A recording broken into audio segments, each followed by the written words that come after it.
Robert L. Gates, and I was born 5/23 of 1931 in Des Moines, Iowa. I joined the Marine Corps as soon as we graduated from high school. I had just turned 18 in May and joined the Marine Corps along with 4 of my buddies, July 1st of 1949.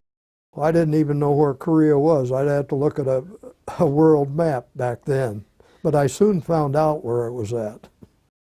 Well, you have seasons kind of like Iowa, but the winters are absolutely brutal. Besides being a mountainous country, North Korea attaches Russia, and that's Siberia, Russia, and so in the winter you get Siberian winds down the peninsula.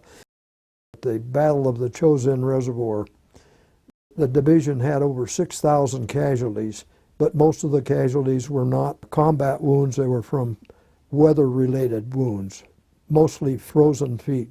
I served in 5 combat campaigns, and combat campaigns are combat chaos is the best way I can describe it. You are constantly without sleep. In the winter months, you're constantly cold.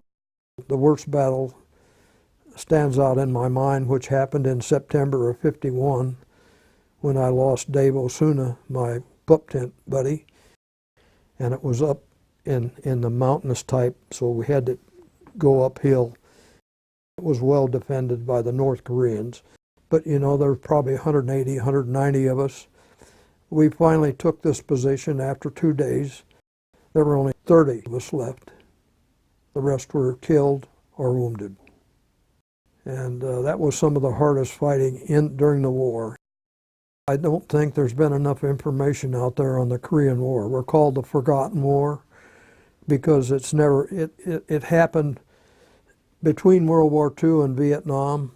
And I think most people think it was not a bad war. In other words, we didn't have a lot of casualties. Well, we did. Over 54,000 Americans died in the Korean War. We still have over 8,000 MIAs, missing in action. There were 900,000 Chinese killed, 500,000 North Koreans killed.